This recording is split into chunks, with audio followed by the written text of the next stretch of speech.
Hey, good morning, good afternoon, good evening. It is Wednesday, January 22nd in 2025, and we have a lot to cover here at Aragon Live. This is our weekly video podcast that we actually share online in our YouTube channel on aragonresearch.com and on other social media channels. With me today, Jim Lundy, is Ken Delaney, Adam Pease, and Betsy Burton. And yeah, we have a lot to cover. This is what we've been doing. By the way, we've been doing Aragon Live podcast since 2014. So 11 years of podcasts, and now we're making it available to the rest of you because our clients were consuming these in our AIN, Aragon Insight Network community. We made a decision to make it open and make it accessible so you can hear all the great analysis that we're going to do starting today with the new Stargate joint venture with OpenAI, Oracle, SoftBank, and a bunch of technology partners like Microsoft, ARM, NVIDIA. So everybody's going to want to get in on this. It's an announcement to improve and expand AI infrastructure, talking about up to 500 billion over 5 years, but initially 100 billion. The question is, where's the funding going to come from? It sounds like it's coming from some of OpenAI's existing funders, which is, I think, interesting in and of itself. So there's a Middle East firm that is involved, and Oracle is throwing down sites, by the way. So if you didn't hear it in the conference, the first site is going to be Abilene, Texas, which is where Oracle has data centers. So, and they've been making massive investments. So I think Adam and I listened to the press conference. Here's what I will tell you is, it was mainly the Larry and Sam Altman show. President Trump, very brief comments. He was just saying, hey, we're going to let these guys take it. And I would just say we need more of this. This is my take. We need more investment in these AI factories. And I think they even kind of called it a factory at one point. Larry was very good. Larry was pitching Oracle Healthcare. I mean, Larry was pitching. By the way, he's not the CEO. He's a CTO. But I think it's also interesting that Microsoft was not on stage. Google was not on stage. Amazon, the CIA partner, which you guys know is Amazon is the CIA. And by the way, everybody heard that. You heard it here. We've talked about that many times. That the biggest funding round in the history of the world was by the CIA investing in AWS. But those firms were all absent. So it's very, I mean, I would just say that Oracle now is back in the limelight. That's really one of the big takeaways. And Google was not in the AI limelight for whatever reason. It was OpenAI and young Mr. Sam Altman, who by the way, did great. And, SoftBank, it was obvious that Matsui-san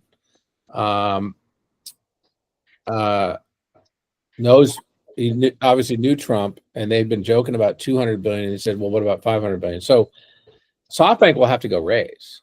So Adam, you listen to it. What's your take?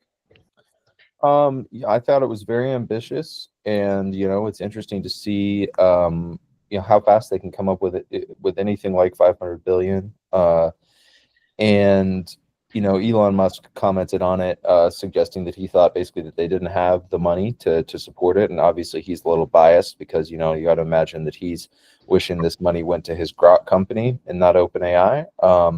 But I do think it's 500 billion is a whole lot of money, and we'll see if they can come up with it. I definitely think it was interesting seeing Oracle move into the spotlight a little bit more for AI, because I feel like they've been less a part of the conversation. And I think definitely cautiously optimistic. I think that above all, what it does signify is that there's serious buy-in for the idea of agents and AGI at the level of real power and money that you see in cutting edge of government and obviously VC here. And so I think this just really, maybe more than anything else, validates a lot of what others have maybe been saying. Maybe this is hype, maybe it's not hype, regarding stuff like OpenAI O3 and the sort of claims about PhD level reasoning on tasks. This is the kind of thing where this amount of money and coordination and attention, it really does feel like a different kind of vibe for the overall AI trajectory than we had in previous years. It feels like a step up, and so I wouldn't be surprised if OpenAI has some seriously impressive stuff to roll out, whether that's through government partnerships or what. Last thing I'll say is that we had heard this supposed leak from OpenAI staffers in the past week or so, that there was going to be a lot of meetings, closed door meetings between Sam Altman and federal agencies and I think perhaps even military. And this was basically around the O3 model and the purported claims of basically better than human level reasoning or human level reasoning in all these high level categories, like advanced math and science. So I think that it really does substantiate the idea that we could be looking at some massive capabilities improvements in the next 12 to 24 months. Can I offer a slightly contrarian point of view, which is, yes, this is a big announcement, and yes, there's a lot of money being put into this, but for a lot of the people that it looks like they're involved in this, it doesn't matter if it's really successful. I mean, Oracle's already got out of this what they needed to get out of it. I mean, we're all talking about Oracle now in AI, where, just a couple of weeks ago, we would hardly even mention Oracle when it came to AI. So, Oracle's gotten a benefit that they need out of this. Suddenly, they're on the AI map. Even SoftBank, they've gotten the notoriety that they need out of this. So, it almost doesn't matter if this is successful or if they get the money that they want out of it. They've gotten the hype and they've gotten the attention that they need out of it. So I'm not cautiously optimistic. I think they've gotten what they need out of it, and any upside of what investment that they get. Well, that's pretty contrarian.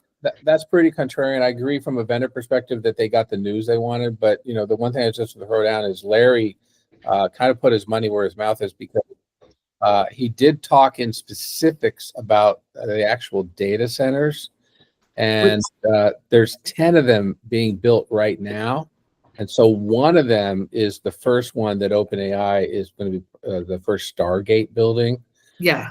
I think the thing I'm going to declare is that it feels like there's now a new race for AI data centers. All right. And, there's the money that SoftBank, and there's this whole Stargate thing. There's the Microsoft OpenAI stuff for $80 billion for Microsoft. But see, $80 billion is not enough. Mm-hmm. So you look at the power consumption, all these sort of things. So there's an energy company already tied in. They've got some wind farms down there.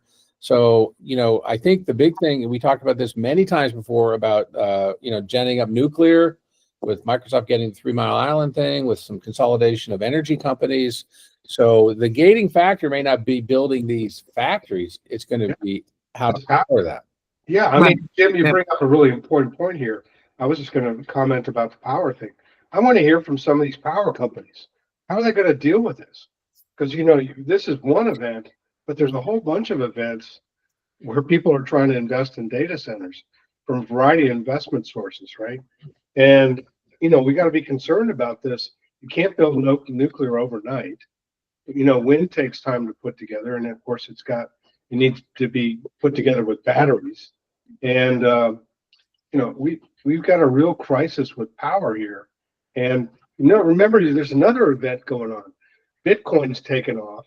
There's all this Bitcoin mining and going on, which also takes a lot of power. So I don't know where they're going to get all this from.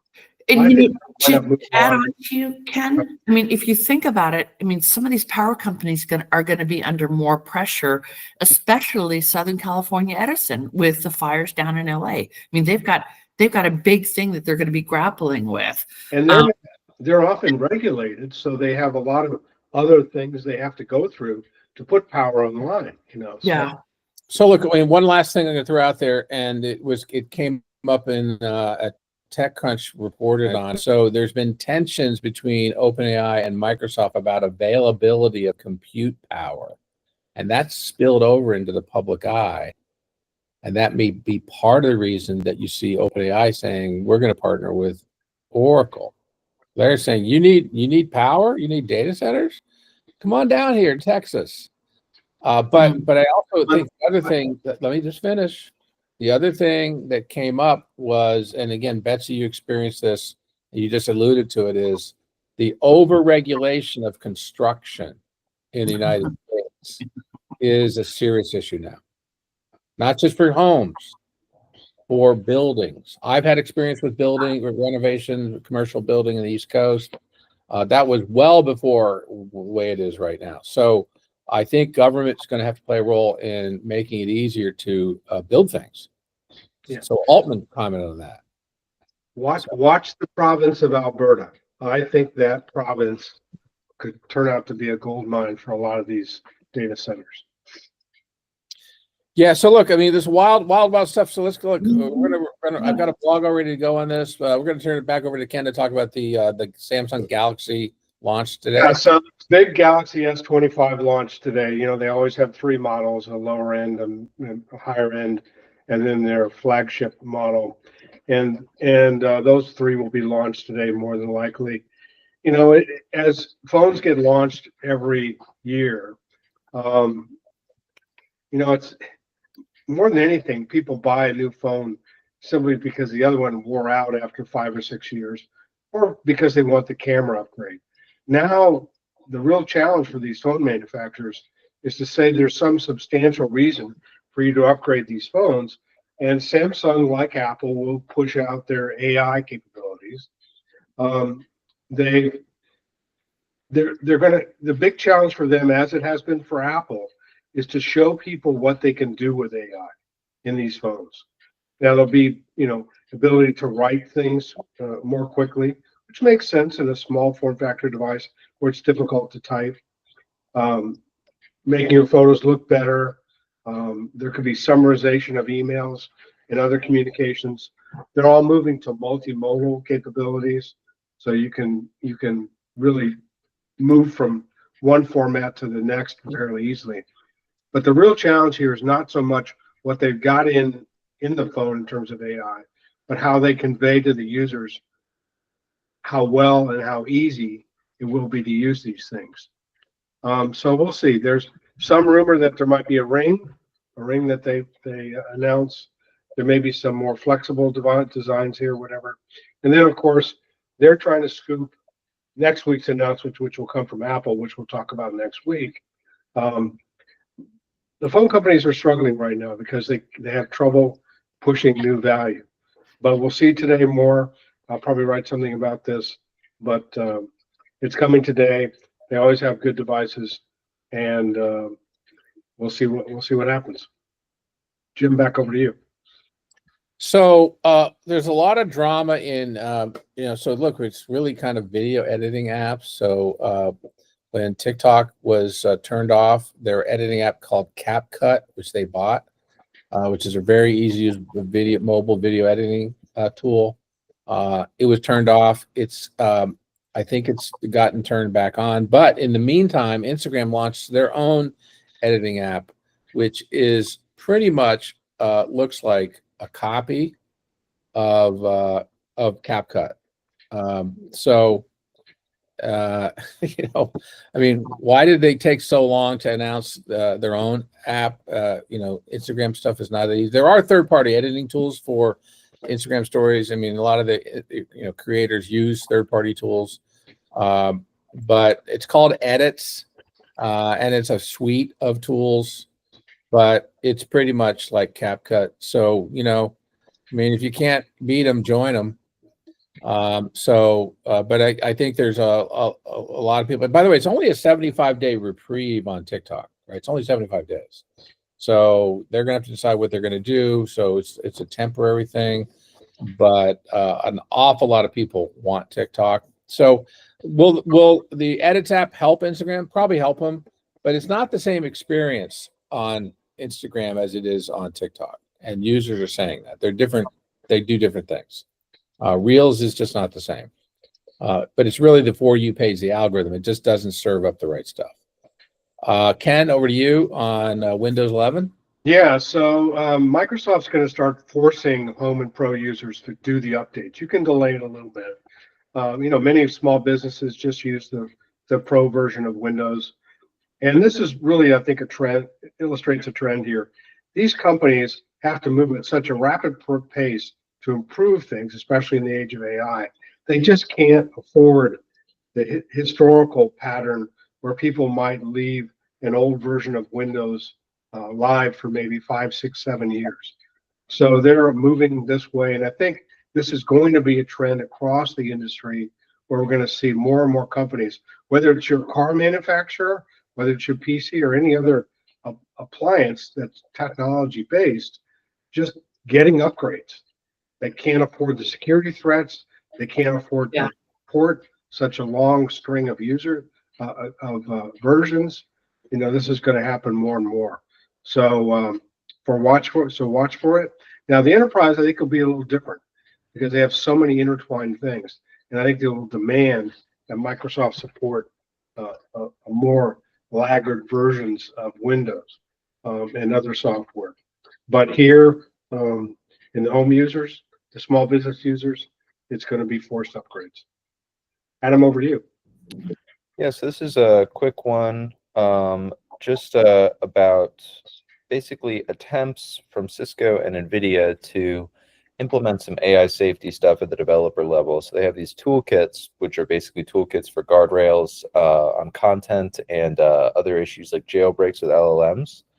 Pretty cool stuff and definitely an evolution, but I think it just runs into the same issue that all these tools run into with AI guardrails, which is they're kind of trying to use AI that's susceptible to the same vulnerabilities to guard these vulnerabilities. And so, if you can't jailbreak the AI, well, maybe you can jailbreak the guardrail system.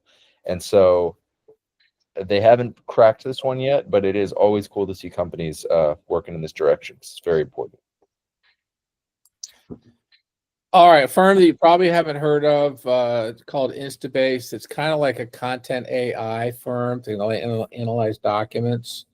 So we need to probably take a closer look at them. They just raised $100 million. They're San Francisco based. They've got a number of customers like Uber, NatWest, U.S. Patent and Trade Office.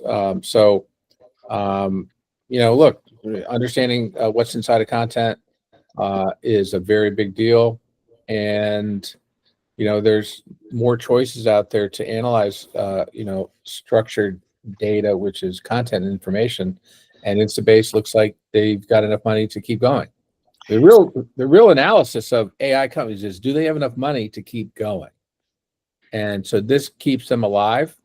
But like I said, there's just vast competition from the hyperscalers. But this is one of them to watch. You don't see a lot of this coming from people like OpenText, which should be doing this stuff. Microsoft, does have it, but the SharePoint AI stuff hasn't really taken off. So I think definitely go ahead. I thought this was an interesting, Jim. So Instabase has an estimated $1 million a year running revenues, although they're not public. That's kind of what everyone guesses they are. So $100 million investment is a pretty good, solid investment. And that's 2 years revenue for them to keep going along. I agree with you. It's a nice one to help them out. I just think what's interesting about this is, so the investment came from an organization led in Qatar, but it was a number of organizations that were invested, including Andreessen's company. So I thought that was an interesting one. But to me, I think there's going to be a whole shakeout in the whole information, data, content management world. We're going to see some of the large organizations probably go ahead and acquire some of these small ones. So we're just now beginning a point where we're going to see this growth, I believe, of these smaller information, content, and data companies that are focused in on AI, and then they're going to get acquired by other companies. I don't know whether or not specifically Instabase is one of those, but there are a number, like you said, in this marketplace that are ripe for acquisition by some of the bigger companies. Yeah, Microsoft. I think that's going to be one of the exit strategies from these AI companies is to be bought by a bigger firm or to be bought by an insurance company. Right. You know. All right. So look, the next headline might be slightly misleading. There is a price increase for Google Workspace. There's also a price increase for some of the Microsoft Consumer Office 365, Microsoft 365. And what they're doing is they're rolling in Gemini into all of their plans, and they've raised their plan prices by about $2, right? But Gemini before, if you bought it separately, was $20 per user, right? We were paying $20 per user per month. Now we're basically going to not pay that, and we're going to basically pay an extra $2 a person. So they're hedging. They're saying we're going to roll it all in. Microsoft's done that with some of their consumer plans, and now they have this low end ChatGPT that they're just positioning. But bottom line is, for people that already bought Gemini, they're going to pay way less. For people that don't, they're saying, wait, if I didn't want it, I'm getting it and I have to pay $2 more. So it's kind of like what you wish for. But like I said, I would say they're making AI available for everyone. So if you're Google Workspace, you're going to, as long as you're on some of the business plans, you're going to get Gemini. And so I think that's a good thing, making it more ubiquitous, making it more available. And I'll just say this, Aragon's going to have some big news next month on our services and how we're going to AI enable them. So AI is here. It's kind of a tool to help you get work done. And we've been using Workspace for close to a year. Not everybody at Aragon's using that. By the way, I can see who's using it, who's not, but a lot of people are using it, and it's helping us get work done. Yeah. Betsy, LinkedIn ads. Yeah, so LinkedIn has announced that they're going to go ad-free for a lot of their application, and it's an interesting move because basically what they're doing is a lot of their users were complaining about the number of ads that were on their site. So the idea is to really change them from being an ad-driven revenue to a subscription-based revenue. I thought it was an interesting shift for them to do. I just think they're going to have to add a lot more tools that are going to be valuable for job hunters and recruiters and professional people. I mean, as many of you know, LinkedIn is a professional network. I mean, most of us use it in real professional network sort of purposes. They're just going to have a lot more tools that make it valuable for people, and that's going to require an investment. So it's a pretty big shift for them. I don't know how many of you guys are actually paying the subscription for LinkedIn. Ken, Jim, Adam, are you guys? No, I'm using the free version as well. So there hasn't been enough motivation for me to move over to a subscription version. They're going to have to make that really valuable for people. And that's the other story there was they're adding these AI tools to let job hunters and recruiters do their job better. That's right. An additional thing they're doing. Yeah, but it's going to have to be more than that. It's going to have to be more than AI tools. They're going to have AI enabled tools that really do more reporting, the rest of it. So yeah. Okay. So I guess I get the last one, which is really pretty interesting. I mean, we've all known about decreasing line widths. We're down around 3 nanometers in chip manufacturing technology today. So we're starting to reach, some very, very difficult improvements. So where do we get more speed and performance? Well, we can get it by, better switching within the chips or better throughput through this. And many people have pointed toward optical as eventually the solution there.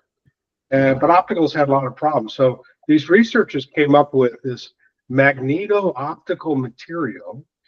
I'm going to give you the name for the material they're using. It's called cerium substituted yttrium iron garnet, YIG. Okay, I just did that to impress you. Anyway, what this is supposed to do is give you switching speeds 100 times faster than those state-of-the-art photonic memories that are today, which are already better than the silicon capabilities. They consume about 1/10 the power. And the problem with optical memories has been that after about 1,000 uses, they wear out. You have to have a lot of redundancies. But these magneto-optical memories can be written more than 2.3 billion times. Now, what's the magneto-optical part? Basically, the magnets are used to direct the light into different, as a switching mechanism. And the combination of those two has really been fascinating. So this is probably a little way off, but these are the kind of improvements we're going to need to really push AI forward to both reduce power, improve performance, things we've been typically doing with reduced line widths. So this is an exciting breakthrough, and check it out online. There's probably more detail than I can mention today. Anyways, Jim, back to you in the summary. All right. Well, look, this has been Aragon Live on January 22nd. Like I said, we'll make this available on our YouTube channel at Aragon Research on YouTube and also on aragonresearch.com. And thank you, team, for this. We covered a lot of ground, and we'll be signing off now. Thank you very much.